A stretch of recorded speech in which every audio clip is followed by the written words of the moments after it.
ಪ್ರೇರೆ ದೇವರ ಮಹಾಕೃಪೆಯಿಂದ ಮತ್ತೊಮ್ಮೆ ನಾವೆಲ್ಲರೂ ದೇವರ ಸನ್ನಿಧಾನದಲ್ಲಿ ಸೇರಿ ಆತನ ಆರಾಧಿಸಲಿಕ್ಕೆ ಆತನ ಮಾತುಗಳನ್ನು ವಾಕ್ಯಗಳನ್ನು ಕೇಳಿಸ್ಕೊಂಡು ಆ ಪ್ರಕಾರ ನಡಿಲಿಕ್ಕೆ ದೇವರು ಕೊಟ್ಟಿರುವ ಈ ಸಮಯದಕ್ಕೋಸ್ಕರ ದೇವರಿಗೆ ಸ್ತೋತ್ರ ಸಲ್ಲಿಸ್ತಾ ಇದ್ವಿ. ದೇವರ ಕೃಪೆಯಿಂದ ನಮ್ಮೆಲ್ಲರಿಗೂ ಕೂಡ ದೇವರು ಒಳ್ಳೆ ಆರೋಗ್ಯವನ್ನು, ಬಲವನ್ನು, ಆಯುಷ್ಯನ್ನು ಕೊಟ್ಟು ತನ್ನ ಸನ್ನಿಧಾನದಲ್ಲಿ ಈ ಮುಂಜಾನೆ ಸಮಯದಲ್ಲಿ ನಿಲ್ಲಿಸಿದ್ದಕ್ಕೆ ದೇವರಿಗೆ ಮಹಿಮೆಯಾಗಲಿ. ದೇವರ ಕೃಪೆ ನಮ್ಮೆಲ್ಲರ ಮೇಲೆ ನಿಲ್ಲಿಸಿರಲಿ. ಆಮೇನ್. ದೇವರ ವಾಕ್ಯದಲ್ಲಿ ನಾವು ಇವತ್ತು ಸ್ವಲ್ಪ ಧ್ಯಾನ ಮಾಡಿಕೊಳ್ಳೋಣ. ಎರಡನೇ ಅರಸುಗಳು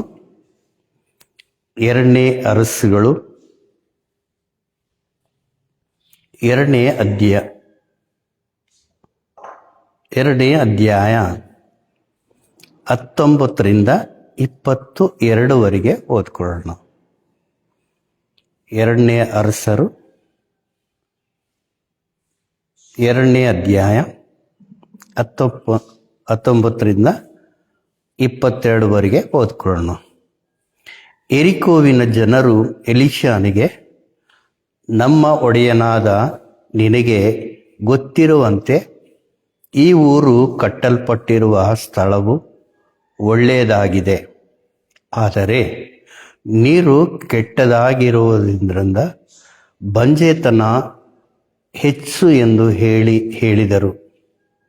ಆಗ ಎಲೀಷನು ಅವರಿಗೆ, ಒಂದು ಹೊಸ ಮಡಿಕೆಯಲ್ಲಿ ಉಪ್ಪು ಹಾಕಿ ಅದನ್ನು ತಂದುಕೊಡಿರಿ ಅಂದನು. ಅವರು ತಂದುಕೊಡಲು ಅವನು ಬುಗ್ಗಿಗೆ ಹೋಗಿ ಆ ನೀರಿನಲ್ಲಿ ಉಪ್ಪು ಹಾಕಿ, ಇನ್ನು ಮುಂದೆ ಈ ನೀರಿನಿಂದ ಮರಣವು ಬಂಜೆತನವು ಉಂಟಾಗದಂತೆ ಇದರಲ್ಲಿದ್ದ ದೋಷವನ್ನೆಲ್ಲ ಪರಿಹರಿಸಿದ್ದೇನೆ ಎಂಬುದಾಗಿ ಯೆಹೋವನು ಅನ್ನುತ್ತಾನೆ ಎಂದು ಹೇಳಿದನು. ಕೂಡಲೇ ನೀರಿನಲ್ಲಿದ್ದ ದೋಷವೆಲ್ಲ ಪರಿಹಾರವಾಯಿತು. ಎಲೀಷನ ವಾಕ್ಯ ಬಲದಿಂದ ಅದು ಇಂದಿನವರೆಗೂ ಹಾಗೆಯೇ ಇರುತ್ತದೆ. ಆಮೆನ್. ಕರ್ತನಲ್ಲಿ ಪ್ರಿಯರೇ, ಇವತ್ತಿನ ದಿವಸ ಒಂದು ಅದ್ಭುತವಾಗಿರುವ ದೇವರ ವಾಕ್ಯವನ್ನು ನಾವು ಧ್ಯಾನ ಮಾಡೋಣ. ಮೊದಲನೇದಾಗಿ ಈ ಎಲೀಷನು ಯಾರೆಂದು ನಾವು ನೋಡಿದ್ರೆ, ದೇವರಿಗೋಸ್ಕರ ರೋಷವುಳ್ಳವನಾಗಿ ನಾನೊಬ್ಬನೇ ನಿಂತಿದ್ದೀನಿ ಅಂದು ದೇವರಿಗೋಸ್ಕರ ರೋಷವಾಗಿ ಕೆಲಸ ಮಾಡಿರುವ ಏಲಿಯಾನ ಮತ್ತೆ ಶಿಷ್ಯನೇ ಈ ಎಲೀಷನು. ಈ ಎಲೀಷನು ಈ ಏಲಿಯ ಜೊತೆಗೇನೆ ತಿರುಗ್ತಾ ಇದ್ದ. ಏಲಿಯ ಮಾಡೋ ಪ್ರತಿ ಕಾರ್ಯದಲ್ಲಿ ಕೂಡ ಈತ ಕೂಡ ಇದ್ದ. ಇಲ್ಲಿ ನಾವು ಒಂದ್ಸಲ ನಾವು ನೋಡಿದ್ರೆ, ಮೊದಲನೇ ಅರಸನು 19ನೇ ಅಧ್ಯಾಯ 19ನೇ ವಚನವನ್ನು ನಾವು ಒಂದ್ಸಲ ನೋಡೋಣ. 2ನೇ ಅರಸನು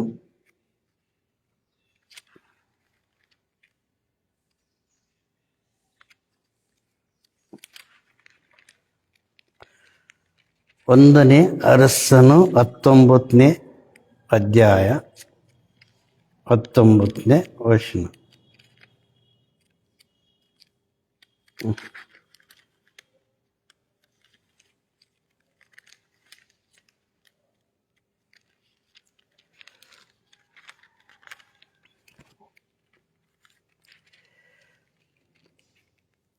ಏಲಿಯಾನು ಅಲ್ಲಿಂದ ಹೊರಟು ಹೋಗಿ ಶಾಫಾಟನ ಮಗನಾದ ಎಲೀಷನನ್ನು ಕಂಡನು. ಅವನು ಹೊಲವನ್ನು ಉಳುವುದಕ್ಕೆ 12 ಜೋಡಿ ಎತ್ತುಗಳನ್ನು ತಂದು 12ನೆಯ ಜೋಡಿಯಿಂದ ತಾನಾಗಿ ಉಳುತ್ತಿದ್ದನು. ಏಲಿಯಾನು ಅಲ್ಲಿಂದ ಹಾದು ಹೋಗುವಾಗ ತನ್ನ ಕಂಬಳಿಯನ್ನು ಅವನ ಮೇಲೆ ಹಾಕಿದನು. ಕರ್ತನಲ್ಲಿ ಪ್ರಿಯರೇ, ಇಲ್ಲಿ ಏಲಿಯಾನು, ದೇವರು ಹೇಳ್ತಾ ಇದ್ದಾರೆ ಏಲಿಯಾನಿಗೆ,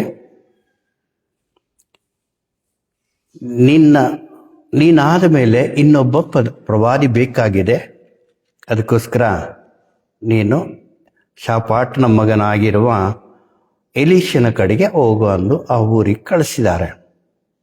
ಈಗ ಹಾಗೆ ಹೋಗ್ತಾ ಇರುವಾಗ ಎಲೀಷನು ಆ ಊರಿಗೆ ಬಂದು ನೋಡುವಾಗ ಆ ಹೊಲದಲ್ಲಿ ಎಲೀಷನು ಕೆಲಸ ಮಾಡ್ತಾ ಇದ್ದಾರೆ. 12 ಎತ್ತುಗಳಿಂದ ಜೋಡಿ ಎತ್ತುಗಳನ್ನು ತಂದು 12ನೆಯ ಜೋಡಿಯ ಆದ ತಾನಾಗಿ ಉಳಿದಿದ್ದನು. ನಿಜವಾಗ್ಲೂ ನೋಡಿದ್ರೆ ಭಾರಿ ಶ್ರೀಮಂತನಾಗಿರುವ ಎಲೀಷನು ತನ್ನ ಗುರು ಆಗಿರುವ ಪ್ರವಾದಿ ಆಗಿರುವ ಏಲಿಯನು ಕರೆದ ತಕ್ಷಣ ಎಲ್ಲವನ್ನು ಬಿಟ್ಟು ಅಲ್ಲೆಲ್ಲ ಎಲ್ಲ ಬಿಟ್ಟು ಏಲಿಯನಿಗೆ ಹೇಳ್ತಾ ಇದ್ದಾನೆ, ನಾನು ಮನೆಗೆ ಹೋಗಿ ನಮ್ಮ ತಾಯಿ ತಂದೆಯವ್ರನ್ನ ಮುದ್ದಿಟ್ಟು ಬಂದ್ಬಿಡ್ತೀನಿ ಎಂದು ಹೇಳ್ತಾ ಇದ್ದಾನೆ.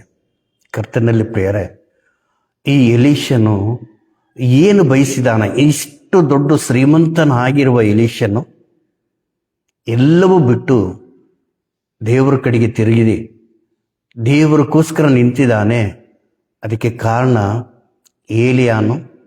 ಏಲಿಯಾನಿಂದ ದೇವರ ಸಂಕಲ್ಪ ಅಲ್ಲಿ ನಾವು ಕಾಣಬಹುದಾಗಿದೆ. ಈಗ ಎಲೀಷಾಗೆ ಏನು ಬೇಕಾಗಿದೆ ಎಂದು ನಾವು ನೋಡಿದ್ರೆ ಆತನಿಗೆ ಬೇಕಾಗಿರೋದು ಒಂದೇ, ಆತನ ಏಲಿಯಾ ಹೊಂದ್ಕೊಂಡಿರುವ ಆತ್ಮದಲ್ಲಿ ತಾನು 2 ಪೆಟ್ಟು ಆತ್ಮವನ್ನು ಹೊಂದ್ಕೋಬೇಕು ಅಂದು. ಈ ಕಡೆ ದಿವಸಗಳಲ್ಲಿ ಕರ್ತನು ಬರುವ ಈ ದಿನಗಳಲ್ಲಿ ನಮಗೆ ಬೇಕಾಗಿರೋದು 2 ಪಟ್ಟು ಶಕ್ತಿಯನ್ನು, ಆತ್ಮ ಬಲವನ್ನು ನಮಗೆ ಬೇಕಾಗಿದೆ. ಎಂಥವುದು ಬಂದರೂ ಕೂಡ ನಾವು ಅದನ್ನು ಸಹಿಸಿಕೊಂಡು ಅದನ್ನು ಎದುರಿಸಿ ನಿಲ್ಲಲಿಕ್ಕೆ ಬೇಕಾಗಿರೋದು, ಈ ಕಾಲದಲ್ಲಿ ಬೇಕಾಗಿರೋದು ಕೇವಲ ದೇವರ ಪರಿಶುದ್ಧಾತ್ಮ.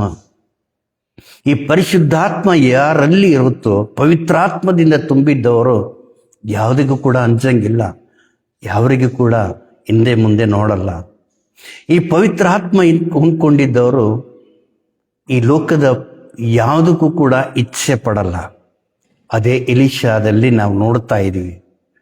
ಈ ಎಲೀಷನು ಕೂಡ ಅಷ್ಟು ದೊಡ್ಡ ಶ್ರೀಮಂತನಾಗಿದ್ದರೂ ಕೂಡ ಈ ಪ್ರವಾದಿ ಕರೆದ ತಕ್ಷಣ, ಏಲಿಯನು ಕರೆದ ತಕ್ಷಣ ಒಡನೆ ಅದಕ್ಕೆ ಆಕ್ಸೆಪ್ಟ್ ಮಾಡ್ತಾ ಇದ್ದಾನೆ. ಪ್ರಿಯರೇ, ನಿಜವಾಗ್ಲೂ ನಾವು ಕೂಡ ಇವತ್ತು ಕೆಲವು ಭಾಗಗಳು ನಾವು ಕೇಳಿಸ್ಕೊಳ್ಳೋಣ. ಈ ವಾಕ್ಯದಿಂದ ದೇವರು ಇವತ್ತು ಏನು ಮಾತಾಡ್ತಾ ಇದ್ದಾರೆ, ನನ್ನ ಪಾಲೇನು, ನಾನು ಹೇಗಿರಬೇಕು, ಏನಂದು ನಾವು ಕೂಡ ತಿಳ್ಕೊಳ್ಳೋಣ. ಈಗ ಸ್ವಲ್ಪ ಮುಂದೆ ಹಿಂದಕ್ಕೆ ಹೋದರೆ 2ನೇ ಅಧ್ಯಾಯದಲ್ಲಿ ನಾವು ಮೊದಲಿನಿಂದ ನಾವು ನೋಡ್ತಾ ಇದ್ರೆ ಏಲಿಯಾನಿಗೆ ದೇವರು ಹೇಳ್ತಾ ಇದ್ದಾರೆ. 1ನೇ ವಚನದಲ್ಲಿ, ಯೆಹೋವನು ಏಲಿಯಾನನ್ನು ಸುಳಿಗಾಳಿಯ ಮುಖಾಂತರವಾಗಿ ಪರಲೋಕಕ್ಕೆ ಸೇರಿಸುವ ಸಮಯ ಬಂದಾಗ, ಚೆನ್ನಾಗಿ ಕೇಳಿಸ್ಕೊಳ್ರಿ, ಪರಲೋಕಕ್ಕೆ ಸೇರಿಸುವ ಸಮಯ ಬಂದಾಗ ಏಲಿಯಾನು ಎಲೀಷಾನೊಡನೆ ಗಿಲ್ಗಾಲನ್ನು ಬಿಟ್ಟು ಹೊರಟನು. ಗಿಲ್ಗಾಲು ಅಂದರೆ ಬಿಟ್ಟು ಹೋಗೋದು, ಹೊರಡುವುದು, ಅಲ್ಲಿಂದ ಹೋಗೋದು ಅಂದು ಅರ್ಥ ಬರುತ್ತೆ ಪ್ರಿಯರೇ. ಇಲ್ಲಿ ಕೂಡ ಈ ಗಿಲ್ಗಾಲಿಂದ ಹೊರಟು ಹೊರಗೆ ಬರ್ತಾ ಇದ್ದಾರೆ. ದೇವರು ಹೇಳ್ದಂಗೆ ಸಮಯ ಬಂದ ತಕ್ಷಣ ಈ ಏಲಿಯಾನು ಕೂಡ ತನ್ನ ಶಿಷ್ಯನಾಗಿರುವ ಎಲೀಷನ ಜೊತೆಗೆ ಬಾ ನಾವೋಣ, ದೇವರು ಕರೀತಾ ಇದ್ದಾರೆ. ದೇವರು ಹೇಳ್ತಾ ಇದ್ದಾರೆ, ಈಗ ನಾನು ಮೇಲೆ ಹೋಗುವ ಸಮಯ ಬಂತು, ನಿನ್ನನ್ನು ಬಿಟ್ಟು ಹೋಗುವ ಸಮಯ ಬಂತು, ಮುಂದಕ್ಕೆ ಹೋಗೋಣ. ದೇವರು ಹೇಳಿದ್ರು ಗಿಲ್ಗಾಲನ್ನು ಬಿಟ್ಟು ಬರಬೇಕು ಅಂದು, ಗಿಲ್ಗಾಲನ್ನು ಬಿಟ್ಟು ಬೇತೇಲಿಗೆ ಹೋಗಬೇಕು ಅಂದು ದೇವರು ಹೇಳಿದ್ರು. ಬೇತೇಲು ದೇವರಿರುವ ಮಂದಿರ, ಅದು ಬೇತೇಲಿನ ದೇವರು ಎಂದು ನಾವು ಹೇಳ್ತೀವಲ್ಲ, ಅದು ಆಮೇಲೆ ನಾವು ಧ್ಯಾನ ಮಾಡ್ಕೊಳ್ಳೋಣ. ಬೇತೇಲಿಗೆ ಅಲ್ಲಿಂದ ನಾವು ಒಂದೊಂದು ಕಡೆಗೆ ನೋಡ್ತಾ ಇದ್ರೆ 5 ಜಾಗದಲ್ಲಿ ಆತ ಒಂದೊಂದು, ಆದರೂ ಕೂಡ ನೀನು ಇಲ್ಲೇ ನಿಂತುಬಿಡು, ನಾನು ಮುಂದಕ್ಕೆ ಹೋಗ್ತೀನಿ ಅಂದರೆ ಇಲ್ಲಿಲ್ಲಲ್ಲ, ನಾನು ನಿನ್ನೊಟ್ಟಿಗೆ ಇರ್ತೀನಿ, ನಾನು ನಿನ್ನೊಟ್ಟಿಗೆ ಇರ್ತೀನಿ ಎಂದು ತನ್ನ ಗುರು ಹಿಂದೆನೇ ಇರ್ತಾ ಇದ್ರು. ಎಲ್ಲ ಒಂದು ಒಂದು ಒಂದು ಕಡೆಗೆ ನಾವು ನೋಡ್ತಾರೆ. ಈಗ 9ನೇ ಅಧ್ಯಾಯದಲ್ಲಿ ಕೇಳ್ತಾ ಇದ್ರ 9ನೇ ಅಧ್ಯಾಯದಲ್ಲಿ ನಾವು ನೋಡ್ಬೋದು, ಅವರು ಆಚೆ ದಡಕ್ಕೆ ಸೇರಿದ ಮೇಲೆ ಏಲಿಯಾನು ಎಲೀಷನನ್ನು ನಿನ್ನನ್ನು ಬಿಟ್ಟು ಹೋಗುವ ಮೊದಲು ನಾನು ನಿನಗೋಸ್ಕರ ಏನು ಮಾಡಬೇಕನ್ನುತ್ತಿ ಹೇಳು ಎಂದು ಕೇಳಿದನು. ಅದಕ್ಕೆ ಎಲೀಷನು, ನಿನಗಿರುವ ಆತ್ಮದಲ್ಲಿ ನನಗೆ 2 ಪಾಲನ್ನು ಅನುಗ್ರಹಿಸು ಎಂದು ಬೇಡಿಕೊಂಡನು. ದೇವರಿಗೆ ಮಹಿಮೆಯಾಗಲಿ, ದೇವರಿಗೆ ಸ್ತೋತ್ರ. ಕರ್ತನಲ್ಲಿ ಪ್ರಿಯರೇ, ಸ್ವಲ್ಪ ನಾವು ದೇವ್ರ ವಾಕ್ಯ ಬಂದರೆ ಸಾಕು, 4 ಹಾಡುಗಳು ಬಂದರೆ ಸಾಕು, ದೇವ್ರ ಸನ್ನಿಧಿಗೆ ಹೋದರೆ ಸಾಕು, ದೇವ್ರ ಮಕ್ಕಳಂದು ಹೇಳ್ಕೊಂಡ್ರೆ ಸಾಕು ಅನ್ನೋ ನಮಗೆ ಇದೊಂದು ದೊಡ್ಡ ಪಾಠ ನಮ್ಗೆ ಹೇಳ್ಕೊಡ್ತಾ ಇದೆ. ಏನಂದರೆ ಗೇಲಿಯಾಗನ್ನ ಇನ್ನು 2 ಪಟ್ಟು ಆತ್ಮವನ್ನು ಹೊಂದ್ಕೋಬೇಕೆಂದು ಎಲೀಷನು ಇಚ್ಛೆ ಪಡ್ತಾ ಇದ್ದಾನೆ. ಇನ್ನೂ ಬಲವಾಗಿ ದೇವರ ಕೆಲಸ ಮಾಡಬೇಕು, ಇನ್ನೂ ಶಕ್ತಿಶಾಲಿಯಾಗಿ ನಾನಿರಬೇಕು, ದೇವರ ಸನ್ನಿಧಿಗೆ ನಾನು ಕೂಡ ಇರಬೇಕು ಎಂದು ಈ ಎಲೀಷನು ಇಚ್ಛೆ ಪಟ್ಟಿದ್ದಾನೆ.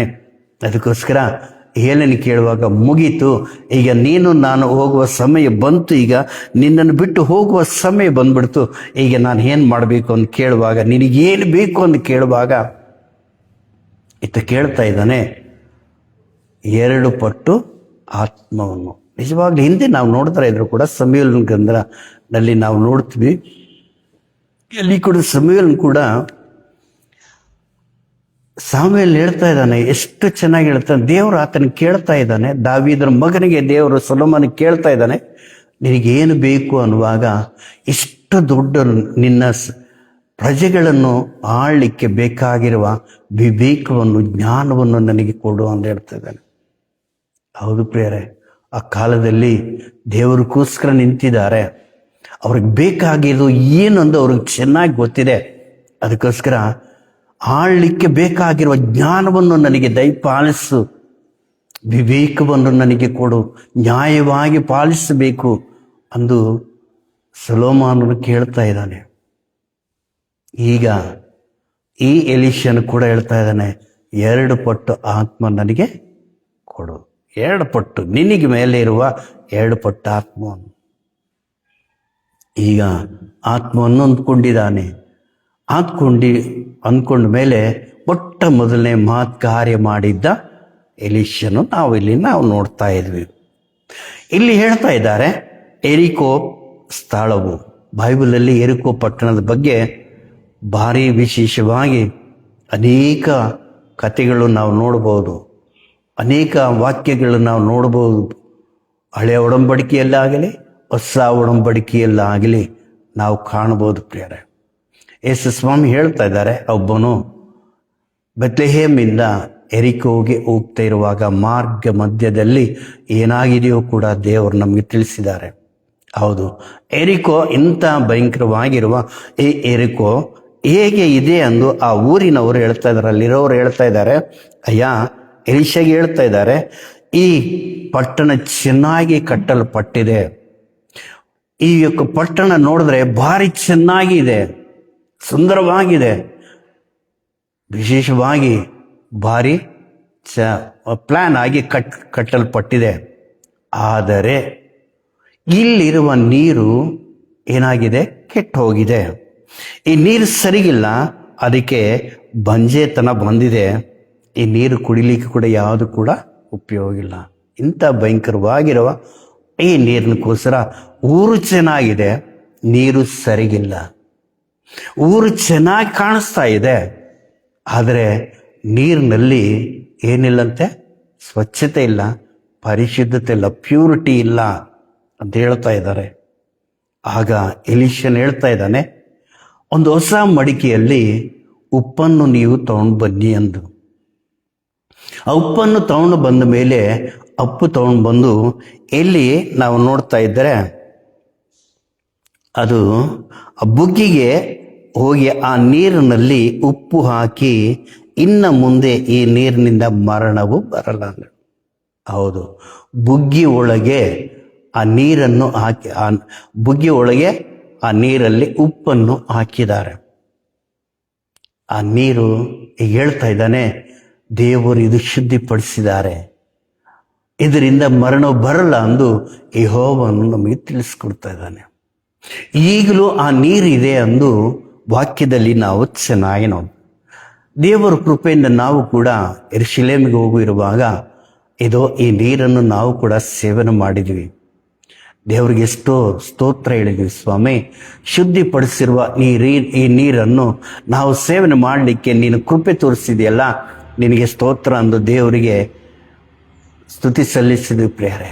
ನಿಜವಾಗಲೂ ಬೈಬಲು ಇರೋದು ಖಂಡಿತ, ದೇವರು ಹೇಳಿರೋ ಪ್ರತಿಯೊಂದು ಕೂಡ ನಡೆಯೋದು ಖಂಡಿತ ಅಂದು ನಾವು ಸ್ಪಷ್ಟವಾಗಿ ಯೆರೂಸಲೇಮಿನಲ್ಲಿ ನಾವು ನೋಡು. ಬೈಬಲ್ನಲ್ಲಿ ನಾವು ಓದ್ತಾ ಇದ್ದೀವಿ. ಯೆರೂಸಲೇಮಿನಲ್ಲಿ ನೋಡಿದ್ರೆ ಅದು ಕಣ್ಣಾರೆ ನಾವು ನೋಡ್ಬೋದು ಆ ಜಾಗಗಳೆಲ್ಲ ಕೂಡ. ಯೇಸು ಸ್ವಾಮಿ ನಡೆದಾಡಿದ್ದು, ಇಲ್ಲ ಇಸ್ರಾಯೇಲ್ಯರು ನಡೆದಾಡಿದ್ದು, ಆ ಸಮುದ್ರ ಇಬ್ಬಾಗ ಆಗಿದ್ದು ಎಲ್ಲವೂ ಕೂಡ ನಾವು ಚೆನ್ನಾಗಿ ನೋಡ್ಬೋದು. ಆಗ ನಮ್ಮ ವಿಶ್ವಾಸ ಇನ್ನೂ ಹೆಚ್ಚೆಚ್ಚಾಗಿ ಬಲಗೊಳ್ಳಲಿಕ್ಕೆ ಇದು ಒಂದು ಅವಕಾಶ. ಈಗ ಹೋಗಲಾರ್ದಿರೋವರಿಗೆ ಕೂಡ ದೇವರು ಎಷ್ಟು ಚೆನ್ನಾಗಿ ನಮಗೆ ಒಂದು ಅವಕಾಶ ಕೊಟ್ಟಿದ್ದಾನೆ. ಏನಂದ್ರೆ, ದೇವರ ಸನ್ನಿಧಿಗೆ ಹೋಗಿ ಕಣ್ಣು ಮುಚ್ಕೊಂಡು, ದೇವರೇ ನಾನು ನಿನ್ನನ್ನು ನೋಡಬೇಕು, ನಿನ್ನ ಕಾರ್ಯಗಳನ್ನು ನಾನು ನೋಡಬೇಕು, ನಿನ್ನ ಪ್ರವಾದಿಗಳು ಮಾಡಿರುವ ಕಾರ್ಯಗಳನ್ನು ನಾನು ನೋಡಬೇಕು ಎಂದು ನಾನು ಇಚ್ಛೆ ಪಡ್ತಾ ಇದ್ದೀನಿ. ಈಗ ನನ್ನೊಡನೆ ನಿನ್ನ ಇಷ್ಟ ಏನಿದೆ ನನಗೆ ತಿಳಿಸಿಕೊಡು ಅಂದು ಯಾರು ದೇವರಲ್ಲಿ ಮೊಣಕಾಡೋರಿಗೆ ಕೇಳ್ತಾರೋ ಖಂಡಿತ ದೇವರು ಕಾಣೋವನಾಗಿದ್ದಾನೆ, ತನ್ನ ಸಂಕಲ್ಪವನ್ನು ತೋರಿಸೋವನಾಗಿದ್ದಾನೆ, ನಡೆಸಿಕೊಡೋನು ಕೂಡ ಆಗಿದ್ದಾನೆ. ಅದಕ್ಕೆ ಬೇಕಾಗಿರೋದು ಏನಂದ್ರೆ ಪವಿತ್ರಾತ್ಮನ ಸುರಿಸುವಿಕೆ. ಈ ಕಡೆ ದಿವಸಗಳಲ್ಲಿ ದೇವರು ಬರುವ ಈ ಕಡೆ ದಿವಸಗಳಲ್ಲಿ ದೇವರು ಈ ವಾಕ್ಯದ ಮೂಲಕ ನಮ್ಮೊಟ್ಟಿಗೆ ಏನು ಮಾಡ್ತಾ ಇದ್ದಾರೆ, ಏನು ಮಾತಾಡ್ತಾ ಇದ್ದಾನಂದು ಕೆಲವು ವಿಷಯಗಳನ್ನು ನಾವು ನೋಡೋಣ. ಮೊಟ್ಟ ಮೊದಲನೆಯದು ನಾವು ನೋಡಿದ್ರೆ 3 ಮಾತುಗಳನ್ನು ನಾವು ನೋಡೋಣ. ಮೊಟ್ಟ ಮೊದಲನೇದನ್ನು ನೋಡಿದ್ರೆ, ಈ ಪಟ್ಟಣ ಸುಂದರವಾಗಿದೆ, ಚೆನ್ನಾಗಿ ಕಟ್ಟಲ್ಪಟ್ಟಿದೆ, ಎಲ್ಲ ನೋಡ್ಲಿಕ್ಕೆ ಕೂಡ ಭಾರಿ ಚೆನ್ನಾಗಿದೆ ಅಂದು ಎಲ್ಲರೂ ಕೂಡ ನೋಡ್ಲಿಕ್ಕೆ ಚೆನ್ನಾಗಿದೆ ಅಂತ ಹೇಳ್ತಾ ಇದ್ದಾರೆ. ಆದರೆ ಚೆನ್ನಾಗಿರುವ ಈ ಪಟ್ಟಣದಲ್ಲಿ ಒಂದು ಕೊರತೆ ಇದೆ. ಆ ಕೊರತೆ ಏನಂದ್ರೆ, ಇಲ್ಲಿನ ನೀರು ಕೆಟ್ಟೋಗಿದೆ. ಈ ನೀರಿನಲ್ಲಿ ಏನಿದೆ ಅಂದ್ರೆ ಸಾರವೇ ಇಲ್ಲ. ಈ ನೀರಲ್ಲಿ ಯಾವುದು ಕೂಡ ಏನಿಲ್ಲ, ದೋಷವಾಗಿದೆ. 3ನೇದು ನಾವು ನೋಡ್ತಾ ಇದ್ರೆ ಉಪ್ಪು ಬೇಕು ಅಂತ ಹೇಳ್ತಾ ಇದ್ದಾನೆ. ಹೊಸ ಮಡಿಕೆಯಲ್ಲಿ ಉಪ್ಪನ್ನು ನೀನು ಹಾಕು ಅಂದು. ಈ ಉಪ್ಪನ್ನು ನಾವು ನೋಡ್ತಾ ಇದ್ದೀವಿ, ನೀರನ್ನು ನೋಡ್ತಾ ಇದ್ದೀವಿ, ಆ ಪಟ್ಟಣವನ್ನು ನಾವು ನೋಡ್ತಾ ಇದ್ದೀವಿ. ಈಗ ಈ 3ರಿಂದ ನಾವು ಧ್ಯಾನ ಮಾಡಿಕೊಳ್ಳೋಣ. ಮೊಟ್ಟ ಮೊದಲನೆಯದು ಈ ಪಟ್ಟಣ. ಈ ಕಾಲದಲ್ಲಿ ನಾನು ಪರ್ಯಟನ ಗ್ರಂಥದಲ್ಲಿ ನಾವು ಹೋದ್ಸಲ ನಾನು ಹೇಳಿದೆ, 7ನೆಯ ಸಭೆಯಲ್ಲಿ ನಾವಿದ್ದೀವಿ, ಲವದೋಕಿಯ ಸಭೆ. ಇದು ಭಾರಿ ಸಂತೋಷವಾಗಿ ನಾನು ನಿಮಗೆ ಹೇಳಬೇಕು ಅಂದರೆ ಅದೊಂದ್ಸಲ ನಾವು ಓದ್ಕೊಳ್ಳೋಣ. ಪ್ರಕಟಣೆ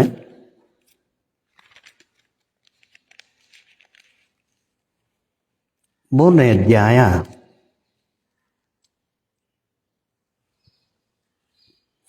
ಲವದೋಕಿಯದಲ್ಲಿರುವ ಸಭೆ ದೂತನಿಗೆ ಬರೆ, ಆಮೆನ್ ಎಂಬಾತನು, ಅಂದರೆ 14ನೇ ವಚನ ಪ್ರಿಯರೇ, 3ನೇ ಅಧ್ಯಾಯ 14ನೇ ವಚನ.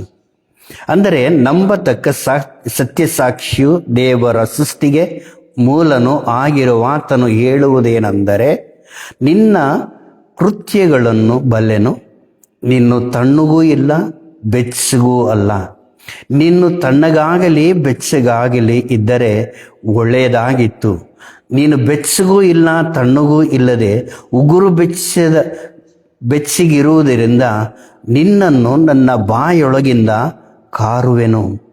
ನೀನು ನಿನ್ನ ವಿಷಯದಲ್ಲಿ ನಾನು ಐಶ್ವರ್ಯವಂತನು, ಸಂಪನ್ನನು, ಒಂದರಲ್ಲಿಯೂ ಕೊರತೆ ಇಲ್ಲದವನು ಎಂದು ಹೇಳಿಕೊಳ್ಳುತ್ತಿ, ಆದರೆ ನೀನು ಕೇವಲ ದುರವಸ್ಥೆಯಲ್ಲಿ ಬಿದ್ದಿರುವಂಥವನು, ದೌರ್ಭಾಗ್ಯನು, ದರಿದ್ರನು, ಕುರುಡನು, ಬಟ್ಟೆ ಇಲ್ಲದವನು ಆಗಿರುವುದನ್ನು ತಿಳಿಯದೇ ಇದ್ದಿ.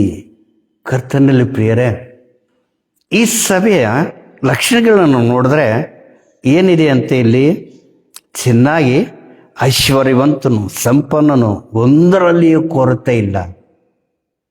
ಹೌದು, ಈಗ ಯಾವುದರಲ್ಲಿ ಕೂಡ ಕೊರತೆ ಇಲ್ಲ ಪ್ರಿಯರೇ. ಸಿಕ್ಕಾಪಟ್ಟೆ ದುಡ್ಡು, ಸಿಕ್ಕಾಪಟ್ಟೆ ಒಳ್ಳೆ ಒಳ್ಳೆ ದೊಡ್ಡ ದೊಡ್ಡ ಮಂದಿರಗಳು ಕಟ್ಟಲ್ಪಟ್ಟಿದ್ದಾವೆ, ಪಟ್ಟಣಗಳು ಕಟ್ಟಿದ್ದಾವೆ, ಎಲ್ಲವೂ ಇದ್ದಾವೆ. ಎಲ್ಲರೂ ಕೂಡ ಎಲ್ಲಾದ್ಮೇಲೆ ಕೂಡ ಏನಾಗ್ಬಿಟ್ರಂದ್ರೆ ಬಿಸಿ ಆಗ್ಬಿಟ್ರು. ಎಲ್ಲರೂ ಕೂಡ ತಮ್ಮನ್ನು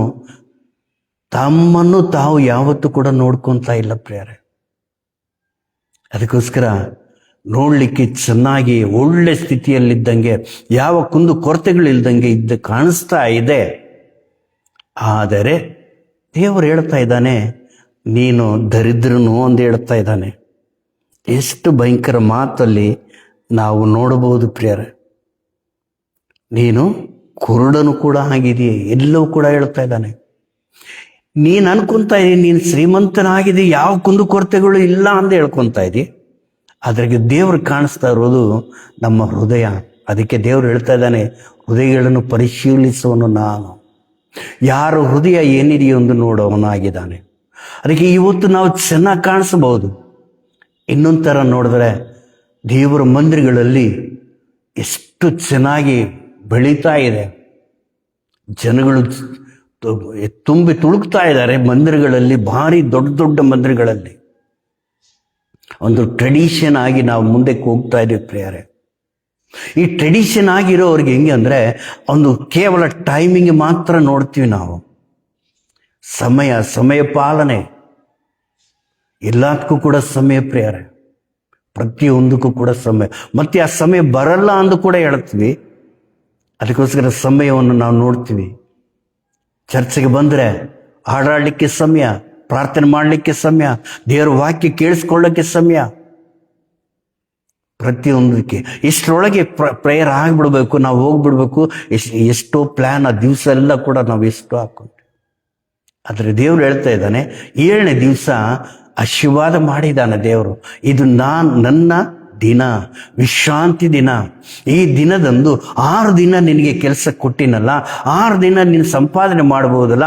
ಆದರೆ 7ನೇ ದಿವಸ ನನ್ನ ಕಡೆಗೆ ಬಾ, ನನ್ನನ್ನು ಸ್ತುತಿ ಮಾಡಬೇಕು, ಆರಾಧಿಸಬೇಕು, ಆತ್ಮದಿಂದ ದೇವ್ರನ್ನ ಆರಾಧಿಸಬೇಕು, ಶರೀರದಿಂದ ದೇವ್ರನ್ನ ಆರಾಧಿಸಬೇಕು. ದೇವ್ರ ಕರ್ತನ ಎಷ್ಟು ಚೆನ್ನಾಗಿ ಹೇಳ್ತಾ ಇದ್ದಾರೆ. 6 ದಿವಸ ಜಾಸ್ತಿನ, 1 ದಿವಸ ಜಾಸ್ತಿನ? 6 ದಿವಸ ನಮಗೆ ಕೊಟ್ಬಿಟ್ರು. 1 ದಿವಸ ದೇವರ ಹತ್ರ ಇರಬೇಕಂದ್ರೆ, ಆ 1 ದಿವಸದಲ್ಲಿ 1 ಗಂಟೆ ದೇವರ ಹತ್ರ ಕೂಡಬೇಕಂದ್ರೆ ಹಿಂದಕ್ಕೆ ಮುಂದಕ್ಕೆ ನೋಡ್ತಾ ಇರ್ತೀವಿ, ಬರೋದು ಕೂಡ ಹೇಗಿದೆ. ಆದರೆ ಎಲ್ಲಾರ ಹೇಳ್ತಾರೆ, ಒಬ್ಬೊಬ್ಬ ಎಷ್ಟು ಮಂದಿ ಬರ್ತಾ ಇದ್ದಾರೆ, ಎಷ್ಟು ದೊಡ್ಡ ಸಭೆ, ಎಷ್ಟು ಮಂದಿ ಇದ್ದೀರಿ. ಮಂದಿರಗಳು ನೋಡಿದ್ರೆ ಸುಂದರವಾಗಿರೋ ಕಟ್ಟಲ್ಪಟ್ಟಿದ್ದಾವೆ, ದೊಡ್ಡ ದೊಡ್ಡ ಮಂದಿರಗಳು ಪ್ರಿಯರ. ದೇವರ ವಾಕ್ಯದಲ್ಲೇ ಹೇಳ್ತಾ ಇದ್ದಾನೆ, ನಿನ್ನ ಹೃದಯನೇ ನನ್ನ ಮಂದಿರ ಎಂದು ದೇವರು ಹೇಳ್ತಾ ಇದ್ದಾರೆ. ಆದರೆ ಈ ಮಂದಿರದಲ್ಲಿ ದೇವರಿಗೆ ಸ್ಥಾನವೇ ಇಲ್ಲ. ಆದರೆ ಸುಂದರವಾಗಿರುವ ಮಂದಿರವನ್ನು, ಪಟ್ಟಣಗಳನ್ನು ಕಟ್ತಾ ಇದ್ದೀವಿ. ಅಲ್ಲಿ ಏನು ನೋಡ್ತಾ ಇದೀವಿ ಅಂದರೆ, ಬಂಜೆತನವನ್ನು ನೋಡ್ತಾ ಇದ್ದೀವಿ. ನೀರಿಲ್ಲ ಅಂತ ಹೇಳ್ತಾ ಇದ್ದಾನೆ. ನೀರು ಯಾವುದಕ್ಕೆ ಸಾದೃಶ್ಯ ಅಂದರೆ, ದೇವರ ಆತ್ಮಕ್ಕೆ, ಪವಿತ್ರಾತ್ಮಕ್ಕೆ ಸಾದೃಶ್ಯ ಪ್ರೇರ. ಯಾರಲ್ಲಿ ಪವಿತ್ರ ಆತ್ಮ ಇಲ್ಲವೋ ಅವರಲ್ಲಿ ದೇವರ ಶಕ್ತಿನೇ ಇರಲ್ಲ, ಶಕ್ತಿನೇ ಇರಲ್ಲ. ಆತ್ಮ ಇಲ್ಲದಿದ್ದವನು ನನ್ನವನು ಇಲ್ಲ ಎಂದು ದೇವರ ವಾಕ್ಯ ಸ್ಪಷ್ಟ ಹೇಳ್ತಾ ಇದೆ. ನಮಗೋಸ್ಕರ ಚಿಂತೆ ಮಾಡ್ತಾ ಇದ್ದೀನಿ ಎಂದು ದೇವರು ಹೇಳ್ತಾ ಇದ್ದಾರೆ. ಆದರೆ ನಮ್ಮ ಚಿಂತೆ ಯಾವುದ್ರ ಬಗ್ಗೆ ಇದೆ? ಲೋಕದಲ್ಲಿ ಚೆನ್ನಾಗಿ ಕಾಣಿಸ್ಬೇಕು, ಎಲ್ಲರಿಗೂ ಚೆನ್ನಾಗಿರ್ಬೇಕು, ದುಡಿಬೇಕು. ದೇವ್ರ ಹತ್ರ ಬಂದು ನಾವು ಕೇಳ್ತೀವಿ, ದೇವರೇ ಮಕ್ಕಳು ಚೆನ್ನಾಗಿರ್ಬೇಕು, ಮನೆಗಳು ಕಟ್ಟಬೇಕು, ಇವು ಬೇಕು, ಅವು ಬೇಕು, ಎಲ್ಲವೂ ಕೂಡ ಕೇಳ್ತೀವಿ. ಯಾವತ್ತಾದ್ರೂ ಮೊಣಕಾಲೂರಿ, ದೇವರೇ ನಾಳೆ ಬೆಳಗ್ಗೆ ನೀನು ಕರೆದ್ರೆ ನಾನು ಹೇಗೆ ಬರಬೇಕು? ಈ ಕಡೆ ದಿವಸಗಳಲ್ಲಿ ಇದೀವಲ್ಲ, ಹೇಗೆ ನಾನು ನಿನ್ನತ್ರ ಹೆಂಗೆ ಬರಬೇಕಪ್ಪ? ಅದು ನನಗೆ ತೋರಿಸು, ನನ್ನ ಹೃದಯವನ್ನು ನನಗೆ ತೋರಿಸು. ನಾವು ಪ್ರಾರ್ಥನೆ ಮಾಡ್ತೀವಿ ಪ್ರಿಯರೇ, ಒಂದೇ, ನನ್ನನ್ನು ನನಗೆ ತೋರಿಸು ಸ್ವಾಮಿ, ನಿನ್ನನ್ನು ನನಗೆ ತೋರಿಸು. ನನ್ನನ್ನು ನನಗೆ ತೋರಿಸಿದ್ರೆ ಮಾತ್ರ ನನ್ನ ಬಂಜೆತನ ಏನಿದೆ, ನನ್ನ ಕೆಟ್ಟತನ ಏನಿದೆ, ನನ್ನ ಹೃದಯ ಪರಿಸ್ಥಿತಿ ಹೇಗಿದೆ ಅದು ನನಗೆ ಗೊತ್ತಾಗುತ್ತೆ. ಅದಕ್ಕೆ ಎಲೀಷನು ಕೇಳ್ಕೊಂಡಿದ್ದು ಎಷ್ಟು ಚೆನ್ನಾಗಿ ಕೇಳ್ಕೊತ ಇದ್ದಾನಂದ್ರೆ, ನಿನ್ನಲ್ಲಿರುವ ಆತ್ಮದಿಂದ 2 ಪಾಲು ನನಗೆ ಬೇಕು. ಆಗ ನೀವು ನೋಡಿ ಅಂದ್ರು. ಹೌದು ಪ್ರಿಯರೇ, ಬೈಬಲಲ್ಲಿ ಎಷ್ಟೋ ಮಂದಿ ದೇವರ ಪರಿಶುದ್ಧಾತ್ಮವನ್ನು ಹೊಂದ್ಕೊಂಡಿರುವವರು ಅದ್ಭುತ ಕಾರ್ಯಗಳನ್ನು ಮಾಡಿದ್ದಾರೆ. ಲೋಕವನ್ನು ನೋಡಲಿಲ್ಲ, ತಮ್ಮ ಶರೀರವನ್ನು ನೋಡಲಿಲ್ಲ, ದುಡ್ಡನ್ನು ನೋಡಲಿಲ್ಲ, ಊಟ ಉಪಚಾರಗಳನ್ನು ನೋಡಲಿಲ್ಲ, ಲೋಕದ ಕಡೆಗೆ ಅವರಿಗೆ ಮನಸ್ಸೇ ಇಲ್ಲ ಪ್ರಿಯರೇ. ಯಾವಾಗ ನೋಡಿದ್ರು ಕೂಡ ದೇವರಲ್ಲಿರಬೇಕು, ದೇವ್ರ ಕಾರ್ಯಗಳು ಮಾಡಬೇಕು, ಸುವಾರ್ತೆ ಸಾರಬೇಕು, ಯಾರೋ ಒಬ್ಬರಿಗೆ ನಾನು ಸುವಾರ್ತೆಯನ್ನು ಸಾರಬೇಕನ್ನೋರು. ಯಾಕೆಂದರೆ ದೇವರ ಆತ್ಮ ಅವರಲ್ಲಿ ಇರುತ್ತೆ, ಅದು ಅವರನ್ನು ಕೂಡ್ಲಿಕ್ಕೆ ಬಿಡಂಗಿಲ್ಲ ಪ್ರಿಯರೇ. ಇದು ಯಾರು ಕಳಿಸ್ಕೊಟ್ಟಿದ್ದಾರೆ ಅಂದರೆ ಯೇಸು ಸ್ವಾಮಿನೇ ನಮಗೆ ತಿಳಿಸ್ಕೊಟ್ಟಿದ್ದಾರೆ. ಬೈಬಲಲ್ಲಿ ನಾವು ಚೆನ್ನಾಗಿ ಓದಬೇಕು ಅಂತ ಯಾಕೆ ಹೇಳ್ತೇನೆ ಅಂದರೆ, ಬೈಬಲಲ್ಲಿ ಯೇಸು ಸ್ವಾಮಿ ಹಗಲೆಲ್ಲ ಕೂಡ ಸುವಾರ್ತೆಯನ್ನು ಸಾರಿದ್ದಾರೆ. ರಾತ್ರಿ ಕಾಲದಲ್ಲಿ ಬೆಟ್ಟದ ಮೇಲೆ ಹೋಗಿ ಪ್ರಾರ್ಥನೆ ಮಾಡ್ತಾ ಇದ್ರು. ಕಡೇ ದಿವಸ ಗುರುವಾರ ದಿವಸ, ನಾಳೆ ಬೆಳಗ್ಗೆ ಸಿಲುಬೆಯನ್ನು ಹಾಕೋ ದಿವಸ ಕೂಡ ದೇವಾದಿದೇವನು ಮಂದಿರದಲ್ಲಿ ಈ ಗುಡ್ಡದ ಮೇಲೆ ಹೋಗಿ, ಎಣ್ಣೆ ಮರದ ಗುಡ್ಡದ ಮೇಲೆ ಹೋಗಿ ಮೊಣಕಾಲೂರಿ ಪ್ರಾರ್ಥನೆ ಮಾಡ್ತಾ ಇದ್ದಾನೆ. ನಿನಗೋಸ್ಕರ ನಮಗೋಸ್ಕರ ಪ್ರಾರ್ಥನೆ ಮಾಡ್ತಾ ಇದ್ದಾನೆ. ಅದಕ್ಕೆ ದೇವರ ವಾಕ್ಯದಲ್ಲಿ ನಾವು ನೋಡ್ತೀವಿ, ಶರೀರ ಕ್ರಿಯೆಗಳು ಬೇರೆ, ಆತ್ಮಕ್ರಿಯೆಗಳು ಬೇರೆ. ಶರೀರ ಕ್ರಿಯೆಗಳು ಆತ್ಮಕ್ರಿಯೆಗಳನ್ನು ಬಯಸೋದಿಲ್ಲ ಪ್ರಿಯರೇ. ಈ ಆತ್ಮಕ್ರಿಯೆಗಳು ಈ ಶರೀರ ಕ್ರಿಯೆಗಳನ್ನು ಬಯಸಲ್ಲ. ಈ ಎರಡಕ್ಕೂ ಸರಿ ಹೋಗಲ್ಲ. ಈಗ ನಮಗೆ ಬೇಕಾಗಿರೋದು ಏನು? ನಾವು ನೋಡಲಿಕ್ಕೆ ಚೆನ್ನಾಗಿದ್ದೀವಿ, ದೇವರಲ್ಲಿ ಒಂದು ಪಟ್ಟ ಕೂಡ ನಮ್ಮ ಹಣೆ ಮೇಲೆ ಕ್ರಿಸ್ತರು ಹೊಂದ್ಕೊಂಡಿದ್ದವರು ಅಂದ ಹೆಸರು ನಮಗೆ. ಆದರೆ ನಮ್ಮಲ್ಲಿ ಕ್ರಿಸ್ತನಿದಾನ ಅನ್ನೋದು ಈ ಕಡೆಯ ದಿವಸಗಳಲ್ಲಿ ನಾವು ಪರಿಶೀಲನೆ ಮಾಡಬೇಕು. ಹೌದಲ್ಲ? ಹೊಸ ಮಡಿಕೆ ಅಂತ ಕೇಳ್ತಾ ಇದ್ದಾನೆ. ಆ ಮಡಿಕೆನೇ ನಮ್ಮ ಹೃದಯ. ನಮ್ಮ ಹೃದಯವನ್ನು ಶುದ್ಧೀಕರಿಸ್ಕೋಬೇಕು ಅಂತ ಹೇಳ್ತಾ ಇದ್ದಾನೆ. ನಮ್ಮ ಹೃದಯ ಯಾವತ್ತು ಪರಿಶುದ್ಧವಾಗಿರುತ್ತೋ ಆ ಪರಿಶುದ್ಧದಲ್ಲಿ ಏನು ಬರುತ್ತಂದ್ರೆ ಆತನ ಬಂದು ಎಳೆದು ಬಿಡ್ತಾನೆ. ಅದಕ್ಕೆ ಪ್ರಕಟಣೆ ಗ್ರಂಥದಲ್ಲಿದ ಇದು ಬಾಗಿಲ ಹತ್ರ ಬಂದು ನಾನು ತಟ್ತಾ ಇದ್ದೀನಿ, ತೆರೆ ಅಂದು ಬಾಗಿಲು ತೆರೀಲಿಕ್ಕೆ ದೇವರು ತಡ್ತಾ ಇದ್ದಾರೆ ಪ್ರೇರೆ. ಒಂದ್ಸಲ ಆದರೂ ನಾವು ಯೋಚನೆ ಮಾಡಿದೀವ, ನಾವು ದೇವರನ್ನ ನಂಬಿಕೊಂಡು ದೀಕ್ಷೆ ತಗೊಂಡು ಯೇಸುವಿನ ನಾಮದಲ್ಲಿ, ದೇವರ ನಾಮದಲ್ಲಿ, ತ್ರಿತ್ವ ನಾಮದಲ್ಲಿ ನಾವು ದೀಕ್ಷೆ ಸ್ನಾನ ತಗೊಂಡು ಎಷ್ಟು ವರ್ಷ ಆಯಿತು? ಒಂದು ದಿವಸ ಆದರೂ ದೇವರೇ ನನ್ನೊಳಗೆ ಬಾ, ನಾನು ನಿನ್ನನ್ನು ಕಾಣಬೇಕಂದು ಇಚ್ಛೆ ಪಡ್ತಾ ಇದ್ದೀನಪ್ಪ, ನನ್ನೊಟ್ಟಿಗೆ ಮಾತಾಡು, ನನ್ನನ್ನು ನನಗೆ ತೋರಿಸು. ನಾಳೆ ಬೆಳಗ್ಗೆ ನಾನು ನಿನ್ನ ಹತ್ರ ಬರಬೇಕಾಗಿದೆಯಲ್ಲ, ಯುಗಗಳವರೆಗೆ ನಿನ್ನ ಹತ್ರ ಇರಬೇಕಾಗಿದೆಯಲ್ಲ, ಇವತ್ತು ನನ್ನನ್ನು ತೋರಿಸುವೊಮ್ಮೆ. ಆ ಪಟ್ಟಣವು ಚೆನ್ನಾಗಿ ಚೆನ್ನಾಗಿ ಕಟ್ಟಲ್ಪಟ್ಟಿದೆ, ಹಾಗೂ ನಾನು ಕೂಡ ಕಟ್ಟಲ್ಪಟ್ಟಿದ್ದೀನಿ. ಆದರೆ ನೀರು ಕೆಟ್ಟೋಗಿದೆ, ನನ್ನ ಆತ್ಮ ಕೆಟ್ಟೋಗಿದೆ, ಲೋಕದಲ್ಲಿ ಸೇರ್ಕೊಂಡು ಬಿಟ್ಟೆ ಸ್ವಾಮಿ. ಎಲ್ಲ ಲೋಕದ ಆಲೋಚನೆಗಳೇ, ಶಾರೀರಿಕ ಆಲೋಚನೆಗಳೇ, ಶಾರೀರಿಕ ಕ್ರಿಯೆಗಳೇ ನನ್ನಲ್ಲಿದ್ದಾವೆ. ನಿನಗಿಷ್ಟವಾದರೆ ಎಲೀಷನು ಹೇಗೆ ಆ ಬುಗ್ಗಿ ಒಳಗೆ ಉಪ್ಪನ್ನು ಹಾಕಿದಾರೋ, ಈಗ ನನ್ನ ಹೃದಯದಲ್ಲಿ ನಿನ್ನ ಉಪ್ಪನ್ನು ಹಾಕು. ಉಪ್ಪು ಅಂದರೆ ಇನ್ನೊಂದು ಕಡೆಗೆ ನಾವು ನೋಡಿದ್ರೆ ದೇವರ ಆತ್ಮ, ದೇವರ ಶಕ್ತಿಯನ್ನು ನಾವು ನೋಡ್ಬೋದು. ನಿಜವಾಗ್ಲೂ ಪ್ರೇರೆ, ನಾವು ಚೆನ್ನಾಗಿ ಕಾಣಿಸಿದ್ರು ಉಪಯೋಗ ಇಲ್ಲ. ನಮ್ಮೊಳಗೆ ಆತನ ಶಕ್ತಿ ಬರಬೇಕು ಅಂದರೆ ಆತನ ಆತ್ಮ ನಮ್ಮೊಳಗೆ ಬರಬೇಕೆಂದು ನಾವು ಪ್ರಾರ್ಥಿಸ್ಕೊಳ್ಳೋಣ. ಯಾವತ್ತು ಬಂದಿದೆಯೋ ಮರಣದಿಂದ ತಪ್ಪಿಸಲ್ಪಟ್ಟಿದೆ. ಈಗ ನಿಮಗೆ ಏನೂ ಆಗಿಲ್ಲ. ಕಾರಣ ಏನಂದರೆ ಈ ನೀರು ಶುದ್ಧೀಕರಿಸಲ್ಪಟ್ಟಿದೆ ಅಂದದ್ದು ಈ ಎಲೀಷನು ಹೇಳ್ತಾ ಇದ್ದಾನೆ. ಯಾಕೆಂದ್ರೆ ಇದರೊಳಗೆ ಈಗ ದೋಷವೆಲ್ಲ ಕೂಡ ನೀಗಿಸಿದ್ದಾರೆ. ಯೆಹೋವನು ಹೇಳ್ತಾ ಇದ್ದಾನೆ, ಇದು ಪರಿಸಲ್ಪಟ್ಟಿದೆ. ಯಾವತ್ತು ದೇವರೊಳಗೆ ಬರ್ತಾರೋ ನಾವೆಲ್ಲ ಕೂಡ ಪರಿಶುದ್ಧರಾಗ್ತೀವಿ. ಅದಕ್ಕೆ ದೇವರು ಹೇಳ್ತಾ ಇದ್ದಾನೆ, ಇವತ್ತು ನೀನು ನಾನು ಉಪ್ಪಾಗಿರಬೇಕು. ಎರಡು ಆತ್ಮಗಳನ್ನು ಹೊಂದ್ಕೊಂಡಿರುವ, ಆತ್ಮಶಕ್ತಿಯನ್ನು ಹೊಂದ್ಕೊಂಡಿರುವ ಎಲೀಷನಾಗೆ ಈ ಕಡೆ ದಿವಸಗಳಲ್ಲಿ ದೇವರು ನಮ್ಮ ಮೇಲೆ ತನ್ನ ಆವಿಯನ್ನು, ತನ್ನ ಶಕ್ತಿಯನ್ನು, ಪವಿತ್ರಾತ್ಮದಿಂದ ನಮ್ಮನ್ನು ತುಂಬಿಸಲಿಕ್ಕೆ ಇಚ್ಛೆ ಪಡ್ತಾ ಇದ್ದಾನೆ. ಅದಕ್ಕೆ ಯೆಹೋವನ ಗ್ರಂಥದಲ್ಲಿ ನಾವು ನೋಡ್ತಾ ಇದ್ದೀವಿ, ಕಡೆ ದಿವಸಗಳಲ್ಲಿ, ಅಂತ್ಯ ಕಾಲದಲ್ಲಿ ನನ್ನ ಆತ್ಮವನ್ನು ಮಕ್ಕಳ ಮೇಲೆ, ಯೌವನಸ್ಥರ ಮೇಲೆ, ವೃದ್ಧರ ಮೇಲೆ ನಾನು ಸುರಿಸಿವೆ ಎಂದು ದೇವರು ಹೇಳ್ತಾ ಇದ್ದಾನೆ. ಈಗ ನಾವು ಇಚ್ಛೆ ಪಟ್ಟರೆ ದೇವರ ಆತ್ಮ ನಮ್ಮೊಳಗೆ ಬರೋಕ್ಕೆ ಇಚ್ಛೆ ಪಡ್ತಾ ಇದ್ದಾನೆ. ನಾವೇ ಸಮಯ ಕೊಡ್ತಾ ಇಲ್ಲ ಪ್ರೇರೆ, ನಿಜವಾಗ್ಲೂ ಸಮಯ ಕೊಡ್ತಾ ಇಲ್ಲ. ಪ್ರಾರ್ಥನೆ ಮಾಡ್ತೀವಿ, ಕರೆಕ್ಟ್ ಪ್ರಾರ್ಥನೆ ಮಾಡ್ತೀವಿ. ಪ್ರಾರ್ಥನೆ ಮಾಡಿದ ಮೇಲೆ ನಿನಗೆ ದೇವರು ಕೊಡಬೇಕು, ನೀನು ಬಯಸಿದ್ದನ್ನು ಕೊಡಬೇಕು ಅನ್ನುವಾಗ ನಿನ್ನ ಆಮೇನಂದು ಎದ್ದೇ ಹೋಗ್ಬಿಡ್ತಾ ಇದ್ದೀವಿ. ಒಂದು 5 ನಿಮಿಷ ಆದರೂ ಕೂಡ ನಾವು ದೇವರೇ ನಾನು ಕೇಳಿದ್ದು ನೀನು ಕೊಡ್ತೀಯಪ್ಪ ಅಂದು ಮೌನವಾಗಿ ನಾವು ಕೂಡ್ಲಿಕ್ಕೆ ಕೂಡ ಇಲ್ಲ. ಅದಕ್ಕೆ ದೇವರು ಕೊಟ್ಟರು ಕೂಡ ನಾವು ಹೊಂದ್ಕೊಳ್ಳೋಕ್ಕೆ ನಮ್ಗೆ ಸಮಯನೇ ಇಲ್ಲ ಪ್ರೇರೆ. ಇವತ್ತಿನ ದಿವಸ ನಮ್ಮೊಟ್ಟಿಗೆ ದೇವರು ಹೇಳ್ತಾ ಇದ್ದಾನೆ, ನನ್ನ ಆತ್ಮವನ್ನು ನಿನ್ನ ಮೇಲೆ ಸುರಿಸುವೆ. 7 ಆತ್ಮಗಳಿಂದ ಹೊಂದ್ಕೊಂಡಿರುವ ಎಲೀಷನು ಏಲಿಯ ಮಾಡಿದ್ದಕ್ಕೆ ಡಬಲ್ ಆಗಿ ಮಹತ್ ಕಾರ್ಯಗಳನ್ನು, ಆಶ್ಚರ್ಯ ಕಾರ್ಯಗಳನ್ನು ಮಾಡಿದ್ದಾನೆ. ಈ ಕಡೆ ದಿವಸಗಳಲ್ಲಿ ನೀನು ನಾನು ಕೂಡ ಡಬಲ್ ಕೆಲಸ ಮಾಡಲಿಕ್ಕೆ ದೇವರು ಶಕ್ತಿಯನ್ನು ಕೊಡ್ತೀನಂದು ಇಚ್ಛೆ ಪಡ್ತಾ ಇದ್ದಾರೆ.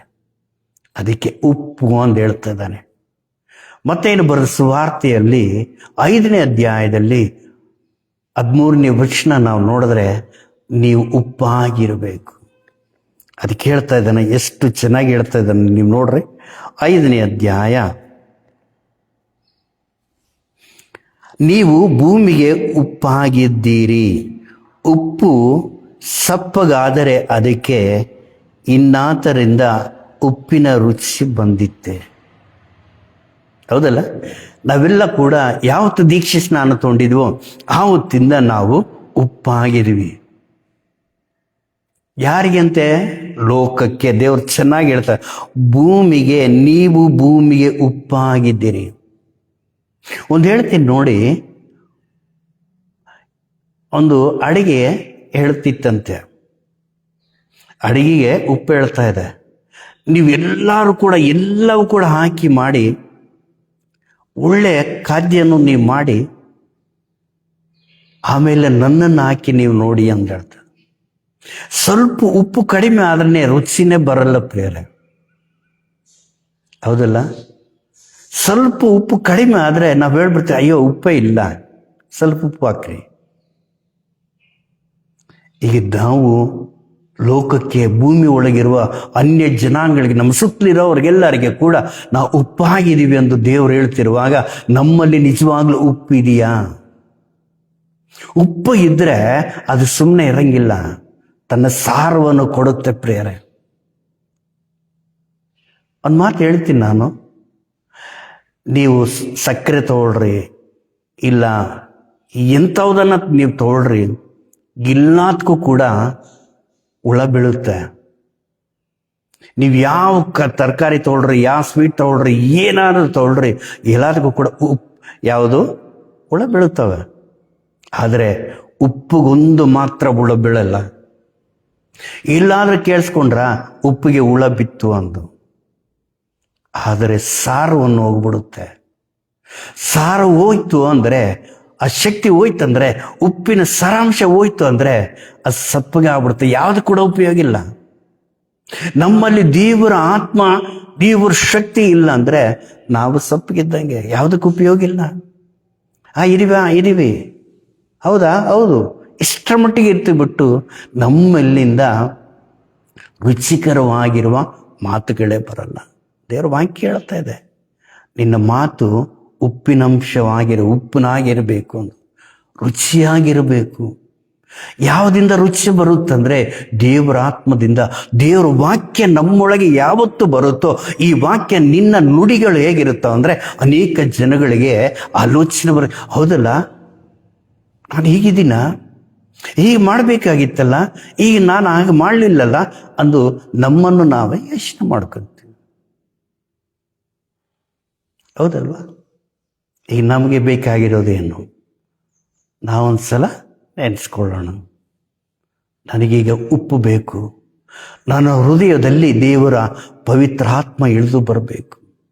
ಹಾಗೆ ನಾನು ನುಡಿಯುವ ಪ್ರತಿ ನುಡಿ ಹೇಗಿರುತ್ತೆ? ರುಚಿಕರವಾಗಿರುತ್ತೆ. ಇಚ್ಛೆ ಪಡ್ತಾರೆ ಜನಗಳು. ನಿಮ್ಮ ಹತ್ರ ಮಾತಾಡಬೇಕು. ನಾವು ಕೆಲವು ಮಂದಿ ಹತ್ರ ಮಾತಾಡ್ತಾ ಇದ್ರೆ ನಮಗೆ ತಿಳಿಲಾರದೆ ಅವ್ರ ಹತ್ರ ಇನ್ನೂ ಮಾತಾಡಬೇಕು, ಅವ್ರು ಮಾತಾಡ್ತಾ ಇದ್ದಾರೆ ಇನ್ನೂ ಕೇಳಿಸ್ಕೋಬೇಕು ಅನ್ನಿಸುತ್ತೆ.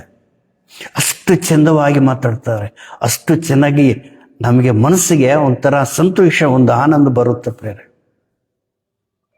ಕೆಲವು ಮಂದಿ ಮಾತಾಡ್ತಾ ಇದ್ರೆ ಸಿಟ್ಟು ಬಂದ್ಬಿಡುತ್ತೆ. ಸಾಕ್ಬಿಡ್ರಪ್ಪ ಇವರು, ಯಾವಾಗ ಅವರಿಂದ ದೂರ ಹೋಗ್ಬೇಕು ಅನಿಸುತ್ತೆ. ಎರಡು ವ್ಯತ್ಯಾಸ ಪ್ರೇರೆ. ಇವತ್ತು ನನ್ನೊಟ್ಟಿಗೆ ದೇವರು ಹೇಳ್ತಾ ಇದ್ದಾನೆ, ನಿನ್ನ ನುಡಿ ಹೇಗಿದೆ? ನಿನ್ನ ಸುತ್ತಲಿರೋರ ಹತ್ರ ನೀನು ಮಾತಾಡುವಾಗ ಅವರು ನಿನ್ನನ್ನು ಇಚ್ಛೆ ಪಡ್ತಾ ಇದ್ದಾರ? ಇಷ್ಟಪಟ್ಟು ನಿನ್ನ ಮಾತುಗಳನ್ನು ಕೇಳ್ತಾ ಇದ್ದಾರೆ? ದೇವ್ರ ವಾಕ್ಯ ಜೇನಿನಂತೆ ಅಂದು ಹೇಳ್ತಾ ಇದ್ದಾರೆ. ದೇವ್ರ ವಾಕ್ಯ ಹೇಳ್ತಾ ಇದೆ, ದೇವ್ರ ವಾಕ್ಯ ನಾವು ಎಷ್ಟು ಕೇಳಿಸ್ಕೊಂತಾ ಇದ್ರು, ಎಷ್ಟು ಈರ್ತಾ ಇದ್ರೆ ಅಷ್ಟು ರುಚಿಯಾಗಿರುತ್ತೆ ಪ್ರೇರ. ಅದಕ್ಕೆ ಆ ರುಚಿ ಬರಬೇಕಂದ್ರೆ ಪರಿಶುದ್ಧಾತ್ಮದಿಂದ ನಾವು ತುಂಬಿಸಲ್ಪಡಬೇಕು ಅಂತ ಹೇಳ್ತಾ ಇದ್ದಾನೆ. ಆಗ ಯಾವತ್ತು ನಮ್ಮೊಳಗೆ ಉಪ್ಪು ಬರುತ್ತೋ ಇನ್ನೊಬ್ಬರಿಗೆ ಕೂಡ ಹಾಗೆ. ಅದಕ್ಕೆ ಈ ಕಡೆ ದಿವಸಗಳಲ್ಲಿ ದೇವರು ಹೇಳ್ತಿರುವ ಮಾತು ಚೆನ್ನಾಗಿ ಕೇಳಿಸ್ಕೊಳ್ಳೋಣ ಪ್ರಿಯರೇ. ನಾವೊಂದು ವಾಕ್ಯ ಕೇಳೋಣ. 2ನೇ ತಿಮೋಥೆಯನಿಗೆ ಬರೆದ ಪತ್ರಿಕೆ, ಪೌಲ ಭಕ್ತನು 2ನೇ ತಿಮೋಥೆಯವರಿಗೆ ಬರೆದ ಪತ್ರಿಕೆ 3ನೇ ಅಧ್ಯಾಯ 1-5 ವಚನಗಳು ನಾವು ಓದ್ಕೊಳ್ಳೋಣ. ಟೈಮ್ ಆಗ್ತಾ ಇದ್ದಂಗಿದೆ. ಕಡೆಯದಾಗಿ ನಾನು ಮುಗಿಸ್ತಾ ಇದ್ದೇನೆ. ಇದು ವಾಕ್ಯ ನಾವು ಕೇಳಿಸ್ಕೊಳ್ಳೋಣ. ಆದರೆ ಕಡೆ ದಿನಗಳಲ್ಲಿ ಕಠಿಣ ಕಾಲಗಳು ಬರುತ್ತವೆಂಬುದನ್ನು ತಿಳಿದುಕೋ. ಮನುಷ್ಯರು ಸ್ವಾರ್ಥ ಚಿಂತಕರು, ಹಣದಾಸೆಯದವರು, ಬಡಾಯಿ ಕೊಚ್ಚುಕವರು, ಅಹಂಕಾರಿಗಳು, ದೂಷಕರು, ತಂದೆ ತಾಯಿಗಳಿಗೆ ಅವಿಧೇಯರು, ಉಪಕಾರ ನೆನೆಸದೆಯವರು, ದೇವ ಭಯವಿಲ್ಲದವರು, ಮಮತೆ ಇಲ್ಲದವರು, ಸಮಾಧಾನವಾಗದವರು, ಚಾಡಿ ಹೇಳುವವರು, ದಮೆ ಇಲ್ಲದವರು, ಉಗ್ರತೆಯುಳ್ಳವರು, ಒಳ್ಳೆಯದನ್ನು ಪ್ರೀತಿಸದವರು, ದ್ರೋಹಿಗಳು, ದುಡುಕಿದನವರು, ಉಬ್ಬಿಕೊಂಡವರು, ದೇವರನ್ನು ಪ್ರೀತಿಸದೆ ಭೋಗಗಳನ್ನು ಪ್ರೀತಿಸುವವರು, ಭಕ್ತಿಯ ವೇಷವಿದ್ದು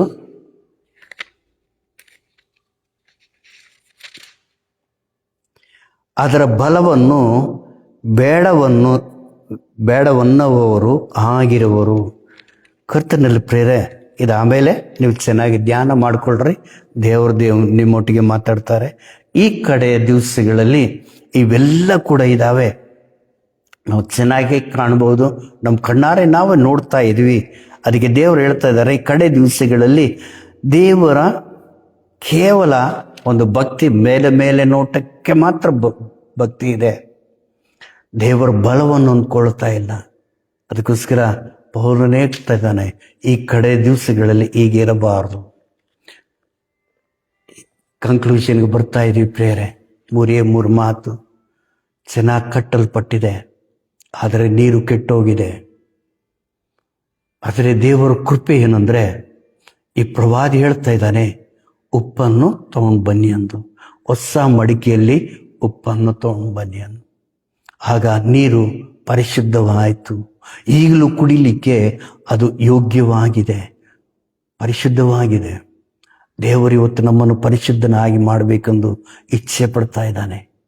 ನಾವು ಎಷ್ಟು ಕೆಟ್ಟವರಾಗಿದ್ದರೂ ಕೂಡ, ದೇವರಿಗೆ ಇಷ್ಟ ಇಲ್ದಿದ್ದವರಾಗಿ ನಾವು ನಡ್ಕೊಂಡ್ರೂ ಕೂಡ, ನಾವು ದೇವರಲ್ಲಿ ಚೆನ್ನಾಗಿದ್ದೀವಿ ಅಂದ್ಕೊಂಡು ನಮ್ಮನ್ನು ನಾವು ಮೋಸಗೊಳಿಸಿದ್ರು ಕೂಡ, ದೇವರಿಗೆ ಗೊತ್ತು ನಮ್ಮ ಹೃದಯ ಹೇಗಿದೆ, ನಮ್ಮ ನುಡಿ ನಡಿಗಳು ಹೇಗಿದ್ದಾವೆ. ಅದಕ್ಕೋಸ್ಕರ ಇವತ್ತು ದೇವರು ಹೇಳ್ತಾ ಇದ್ದಾನೆ, ನಾವು ಸರಿಪಡಿಸ್ಕೊಳ್ಳೋಣ. ದೇವರಿಗೆ ನಮ್ಮ ಹೃದಯದಲ್ಲಿ ಸ್ಥಾನವನ್ನು ಕೊಡೋಣ. ಎಲೀಷನು ಏನು ಕೇಳಿಲ್ಲ, 2 ಪಟ್ಟು ಆತ್ಮವನ್ನು ಕೇಳ್ಕೊಂಡಿದ್ದಾನೆ. 2 ಶಕ್ತಿಯನ್ನು, ದೇವರ ಆತ್ಮವನ್ನು ಹೊಂದ್ಕೊಂಡಿದ್ದಾನೆ. ಈ ಕಡೆಗಳಲ್ಲಿ ನಮಗೆ ಕೂಡ ಅದೇ ಬೇಕಾಗಿದೆ. ಚೆನ್ನಾಗಿ ಹೊರಗಿನವ್ರಿಗೆ ಕಾಣಿಸೋದಲ್ಲ ಪ್ರಿಯರೇ, ದೇವರಿಗೆ ಕಾಣಿಸ್ತಾ ಇದೀವ ಇಲ್ಲ. ನಮಗೆ ಮುಖ್ಯ ಯಾರು ಅಂದರೆ ದೇವರೇ. ನಮ್ಮ ಹೃದಯವನ್ನು ನೋಡೋವನು ದೇವರಾಗಿದ್ದಾರೆ, ನಮ್ಮನ್ನು ಸೇರಿಸ್ಕೊಳ್ಳೋವನು ಕೂಡ ದೇವನಾಗಿದ್ದಾನೆ. ಈ ಕಡೆ ಸಭೆಯಲ್ಲಿದ್ದೀವಿ, ನಾವು ಯಾವ ಕುಂದುಕೊರತೆಗಳಿಲ್ಲ ಅಂದು ನಾವು ಅನ್ಕೊತಾ ಇದ್ದೀವಿ. ಆ ಕುಂದುಕೊರತೆ ಯಾವುದಂದು ನಾವು ಯೋಚನೆ ಮಾಡ್ತಾರಲ್ಲ, ಏನು ಅಂದರೆ ನಮ್ಮ ಆತ್ಮ, ನಮ್ಮ ಹೃದಯವೇ. ಅದಕ್ಕೋಸ್ಕರ ಪ್ರಾರ್ಥನೆ ಮಾಡಿಕೊಳ್ಳೋಣ, ದೇವರ ಕಡೆಗೆ ತಿರುಗೋಣ, ನಮ್ಮನ್ನು ನಾವು ದೇವರಿಗೆ ಸಮರ್ಪಣೆ ಮಾಡಿಕೊಳ್ಳೋಣ. ಈಗಲಾದರೂ ಮೊಣಕಾಲೋರಿ, ದೇವರೇ 1 ಗಂಟೆ ಪ್ರಾರ್ಥನೆ ಮಾಡಿಕೊಳ್ಳೋಣ. ನಿನ್ನ ಆತ್ಮದಿಂದ ನನ್ನನ್ನು ತುಂಬಿಸು, ನೀನು ಕಾಣಿಸು, ನನ್ನೊಟ್ಟಿಗೆ ಮಾತಾಡು. ನಿನಗೋಸ್ಕರ ನೋಡೋವ್ರಿಗೆ ಎಲ್ಲರಿಗೂ ಕೂಡ ಕಾಣಿಸು, ಅವ್ರ ಜೊತೆಗೆ ಮಾತಾಡು. ನಿನ್ನ ಉದ್ದೇಶ ನಮಗೆ ತಿಳಿಸು, ನಿನ್ನ ಚಿತ್ತವನ್ನು ನೆರವೇರಿಸಲಿಕ್ಕೆ ನಮ್ಮನ್ನೊಂದು ಸಾಧನೆಯಾಗಿ ನೀನು ಬಳಸ್ಕೋ ಸ್ವಾಮಿ ಎಂದು ನಾವು ಪ್ರಾರ್ಥನೆ ಮಾಡಿಕೊಳ್ಳೋಣ. ದೇವರ ಮಾತುಗಳನ್ನು ಆಶೀರ್ವಾದ ಮಾಡಲಿ. ಹಾಗೆ ಗಿಲ್ಗಾಲ್ ಸರ್ಕಲ್ನಲ್ಲಿರುವ ಪ್ರತಿಯೊಬ್ಬರನ್ನು ದೇವರ ಆಶೀರ್ವಾದ ಮಾಡಲಿ. ಗಿಲ್ಗಾಲ್ನ ಪಾಸ್ಟರನ್ನು, ಅವ್ರ ಕುಟುಂಬವನ್ನು, ಅವರ ಸೇವೆಯನ್ನು ಕರ್ತನು ಇನ್ನೂ ಹೆಚ್ಚೆಚ್ಚಾಗಿ 100 ಪಟ್ಟು ದೇವರ ಆಶೀರ್ವಾದ ಮಾಡಿ, ಅನೇಕ ಜನಗಳಿಗೆ, ಅನೇಕ ದೇವರ ಸೇವಕರುಗಳಿಂದ, ದೇವರ 7 ಪಟ್ಟು ಆತ್ಮದಿಂದ ತುಂಬಿಸಲ್ಪಟ್ಟವರಿಂದ ದೇವರ ವಾಕ್ಯ ಹಂಚಲ್ಪಡಲಿ. ಅನೇಕ ಮಂದಿ ಬರುವಡಿಕೆಗೆ ಸಿದ್ಧತೆ ಹೊಂದ್ಕೊಂಡು ಮರುಗಿತ್ತಿಗಳಾಗಿ ದೇವರನ್ನು ಸೇರಿಸ್ಕೊಳ್ಳೋ ಭಾಗ್ಯವನ್ನು ದೇವರು ದಯಪಾಲಿಸಲಿ. ದೇವರ ಮಾತುಗಳನ್ನ ಆಶೀರ್ವಾದ. ಎಲ್ಲರಿಗೂ ಮರಣಾತ. God bless.